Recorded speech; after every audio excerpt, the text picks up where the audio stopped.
I would like to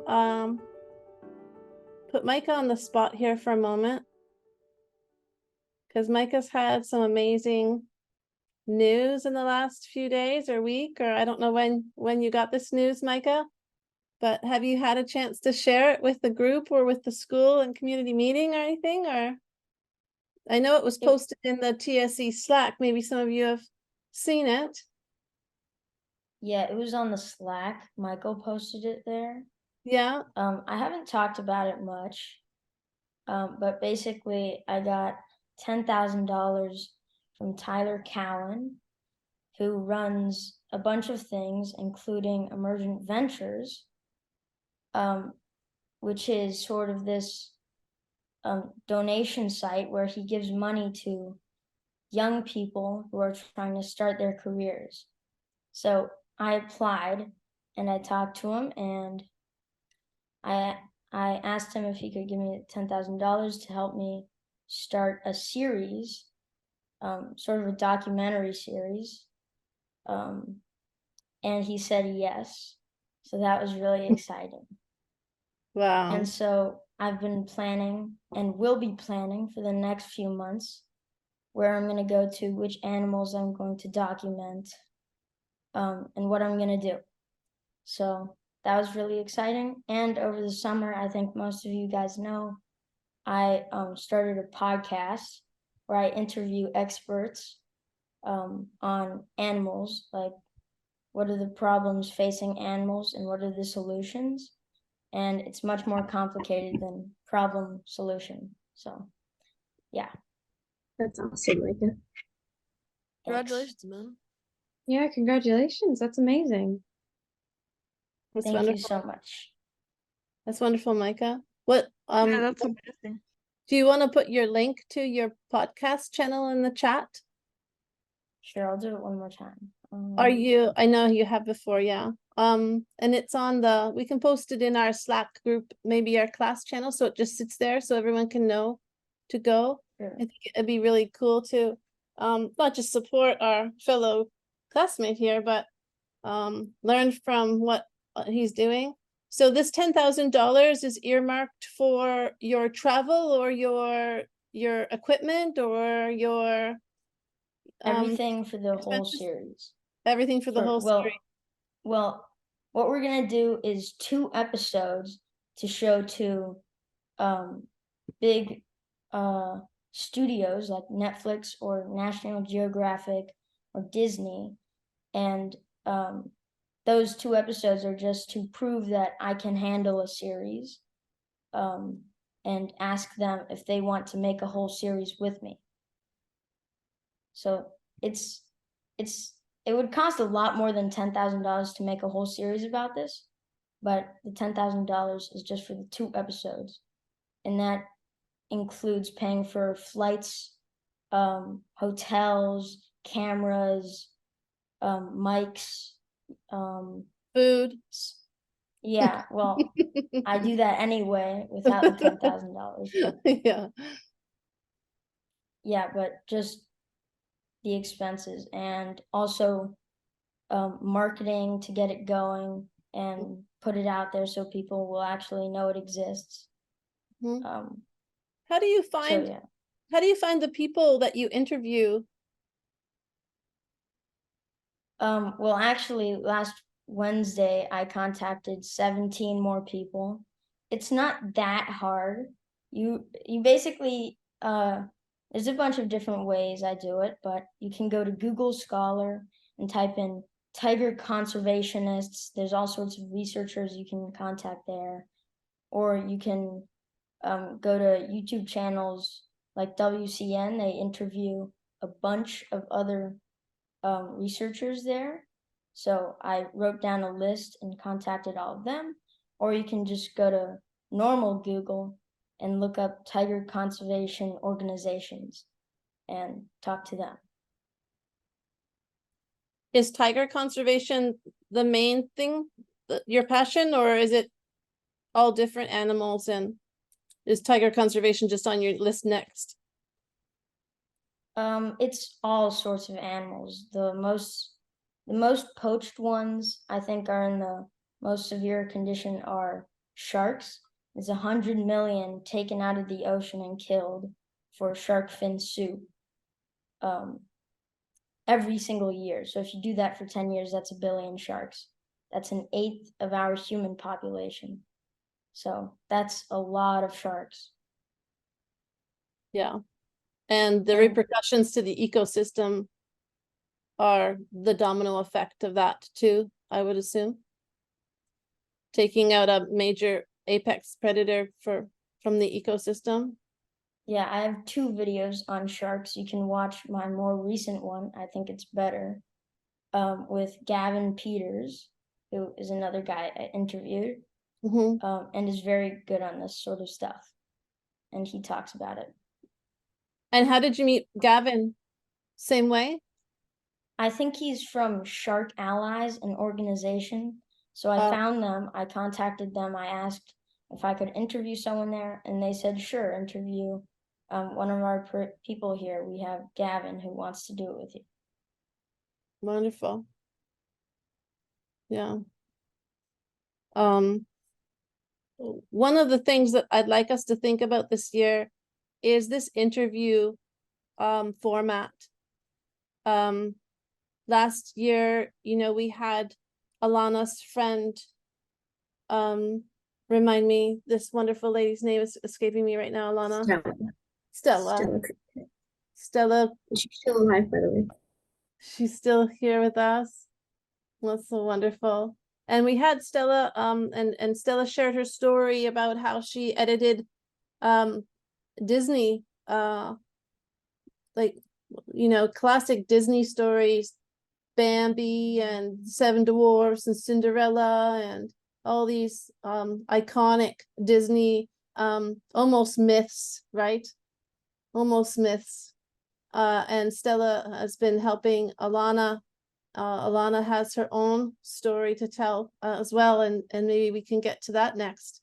But this idea of interviewing someone, I would like to explore this with my classes this year in the way that if you have a passion about something or a person who's you can ask your parents, you can ask your extended family, you can ask your neighbors, you know, do you know of someone who's led an amazing life or had a great adventure, or, you know, is an expert in their field? I mean, I know Emilio has had the opportunity to be in business situations where he's been able to speak to experts in the field, right? And you're never too young for this, guys, because your futures will rely on you being able to connect with people in the field you're interested in. And some of you saw my son Sam in the showcase at the end of last year, and he didn't know exactly what he wanted to do, but he knew it had to do with music. So I got to just get into the music field, and whether it's producing music, playing music, representing artists, marketing, working for labels, working for live shows, it's just got to be connected with music, because I love the music industry and I love the people who are in the music industry, and those are the people that I want to live my life around in the music industry. So it's not so much I have to know what I want to do with my life at such a young age. It's kind of like, where's my interest lie? What am I really, really interested in, even passionate about? You might not know yet. I mean, you're very, very young to know this. People in their 20s still don't know this. So you can explore all sorts of interests right now and say, huh, that's interesting. What if I went down this thread for a while and met some people to do with writing, or to do with conservation, or to do with business planning, or to do with art, or anything at all. But this is what the heart and core of TSE is for you. And the skills that we learn in the passages that we read, in the art we look at in humanities class together, these are practice sessions for you to kind of get your mind going and thinking, and the writing skills and the organization skills, the communication skills that you learn here, you're learning here so you can take them out into the world. This is your launch pad, TSE. So you plug in here and you hone your mind and you hone your skills and you take it and you run with it, because this will set you apart and it will give you the skills and the confidence to go and say, hey, like, I'm interested in this. I don't know if you have half an hour to sit down and talk with me. I guarantee you no one will say no. Anyone who comes to me, any young person who comes to me and says, I want to talk to you about teaching. I want to talk to you about teaching overseas. I want to talk to you about classroom curriculum design, program design. Can I talk to you for an hour, Karen? I'd never say no to that, because anyone who's a mentor or who has experience in a field, they want to pass it on. They want to share it with young people. That's so exciting for us to say, oh, are you interested in that? I'd love to share that with you. That's been my life's passion. I've been in education for 32 years. I've been all over the world. I've met teachers in every continent and lots of different countries, because whenever someone says to me, hey, I'm at a conference, someone sits down to me from Australia, hey, can I buy you coffee? Can I talk to you for half an hour? Oh yeah, sure. Like, what do you want to talk about? The art of the conversation. So Micah, congratulations. We're really excited. We're so excited for your project. Alana's going to share her project with us on Monday, because we probably have to kind of watch our time. I could get very, very sidetracked here very quickly because I'm so excited for you guys. Emilio, I know you're interested and you've got some other things going, and I'm sure some of you have other interests and passions, and maybe you want some help from these guys, and you can reach out to them directly, or you can reach out to them in Slack and say, like, how do I get started? I really want to do this or that, or I want a podcast. Like, how'd you get a podcast started? Anything like that. There's a big group of writers within TSE. I would love to get a writing club going, and that's just like a touch base place where you can hang out with other writers and share your craft, share your drafts, share your ideas, or help each other with your trajectory of your plot or your character development. I know there's a group who really wants to do that. So very exciting things. But the classes that you're in, the humanities class, the STEM class, even the math labs and the math program, they are anchors to launch yourself from. Think of that. It's not just I show up on screen and this is my school and then I can go do what I want. It's I show up on screen and I'm able to tap into so much network here, because there are so many people and big names out there right now. Elon Musk, Jeff Bezos, these big names, and they will tell you the biggest thing they learned from their life experience is the people they met. The people they met. And if you look around the screen right here, you want to keep in touch with these people. You're an exceptional group. I can tell already. I can tell by the way we exchange ideas. You're an exceptional group. We're going to fly this year. So really happy to see. So excited for you guys. And if you're sitting there thinking, oh my goodness, I could never do that. I could never imagine myself doing anything, starting anything myself. You can. It's as easy as talking to someone. And if you don't know who to talk to, you ask someone. If they don't know, they'll know someone who knows. And if that person doesn't know, they'll know someone who knows, and you keep searching. And we can all help you with that. So that's my little rant. Micah, thanks for sharing. And I'm gonna hop on and watch. I'm behind on some episodes. I think I only saw the first one actually. Then I got busy in my summer, so I got some episodes to catch up on. So I'm gonna do that this weekend. Any questions for Micah before we go on to break?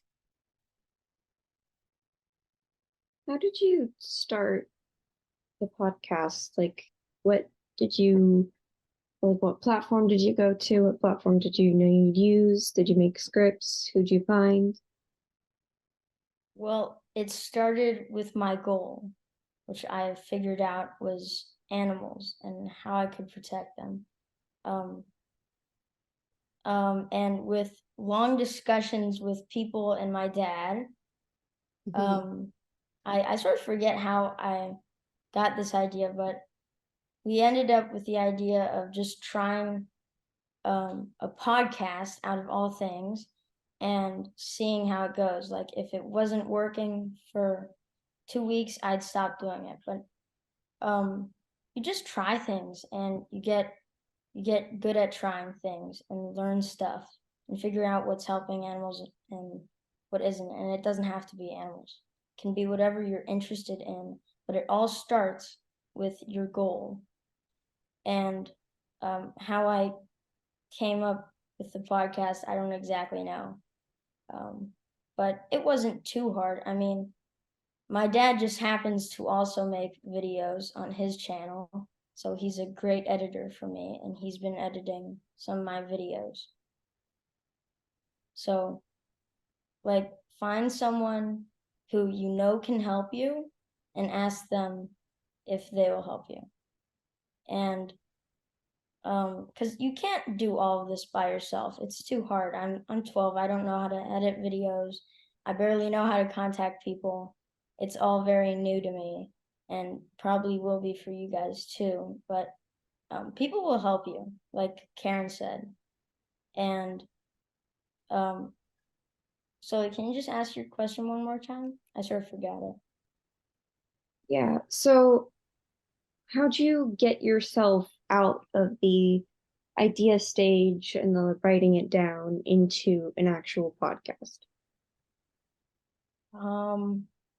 I don't know. It's just sort of a random idea. There's like 3 options for me to do next after a long discussion with myself and my dad. And so I chose one and I tried it. And you just have to try stuff. That's my best answer. So, yeah. Great question, Soli. Idea to Michael the can. real thing. So I was wondering, it's like, how do you make the podcasts? How I make the podcast episodes. Yeah. And then also, what's your favorite animal? Of them? I don't know exactly what my favorite animal is. I like them all. I'm a little insectophobic. Some disgust me a little bit, but that's okay. So the podcast episodes aren't. I can go through the process with you. Sometimes for really important ones, I write down some questions. So when I'm contacting them, I have this big database and I write down what their name is, which organization they're from, what animal they're researching. And depending on how important I think this episode would be, I write down questions or not. If I think, no, I can just go along with it and ask questions and following up and think of them while I'm doing the podcast. But the process is you have to have a good database where you can store important information about the people if you're interviewing people. And then you can write down questions. This is just specifically for me. And then you talk to them, you learn what you can, you talk about what's important specifically to your goal. And you can edit it afterwards, but that's really, really hard. Thanks.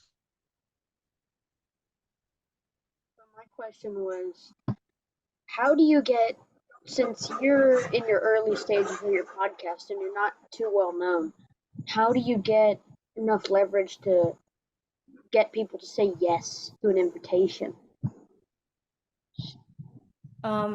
Well, for big organizations, it looks good for them to be on an interview with some 12-year-old kid who's really passionate, right? It increases, even if no one's gonna see the videos, it increases how good they look. and that helps.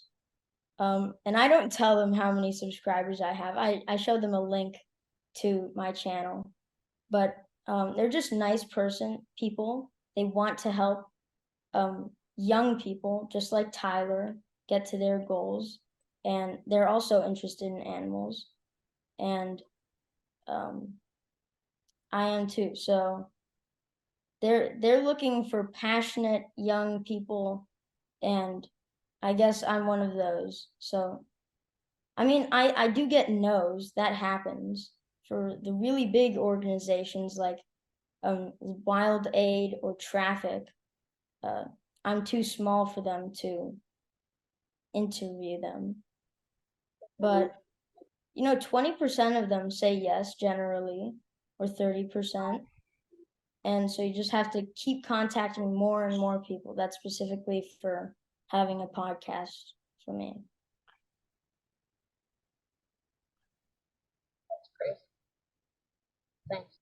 And I also go by the rules of Mr. Beast. He's got 180 million subscribers, and he has a lot of interviews of him about how he got so big as a YouTuber, and got so many subscribers. And he says, make your first 100 videos and then decide.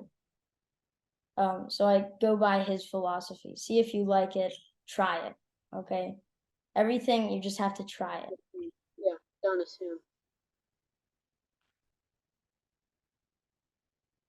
Alana, your question? Yes, could you, or what was the name of the site you mentioned where you research something and then pops up? It wasn't Google, it was before that. I'm just curious. Is it Google? Now I forgot. Google Research? Google. One second. Google Scholar? Yeah, Google Yeah. Scholar. Yeah. Google Scholar. Got it. Thank you. There's pages of articles that people have written, and it's not just about animals, it's about all sorts of things, and they're all researchers. So Awesome. Thank you.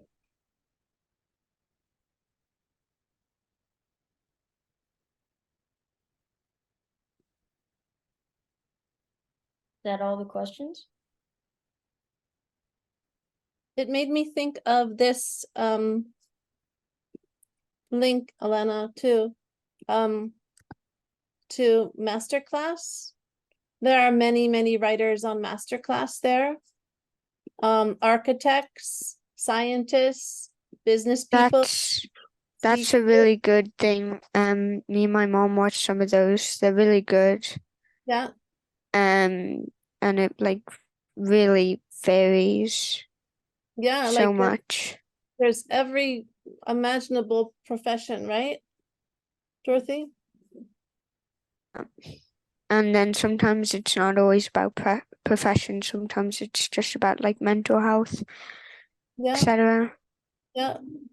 Here's a Navy SEAL officer critical leadership training. I know that. There's all sorts of people here who are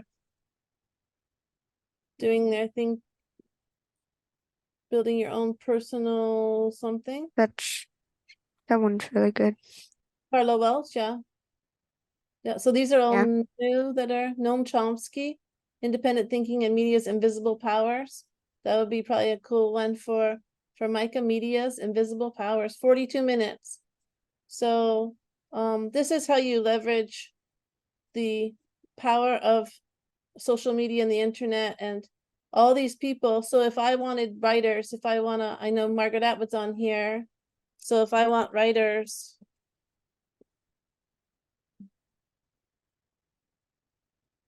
writing for television, Chandra Rhimes, you might know some of Chandra Rhimes' shows. She's really good. She's a great writer. Neil deGrasse Tyson. That's crazy. Yeah. Yep. Yeah. So you can actually subscribe to this. Dan Brown, Margaret Atwood, one of my favorites. I think I showed Malcolm Gladwell, amazing, teaches writing, teaches dance music. Judy Blume teaches writing. So you might have read a Judy Blume novel. I There's looked too. Pharrell Williams. Yeah. So Amy Tan, amazing, amazing writer. Steve Martin teaches comedy. Yeah. He's a really good actor. Yeah, that's something worth spending money on, the masterclass series, that's for sure. And if you're into video games, if you're an avid video gamer and you're into the role play video games and you want to see what would that career look like, or what would it be like to be involved with people who design or write script for, or create video storylines and all of that. There's those experts in there too.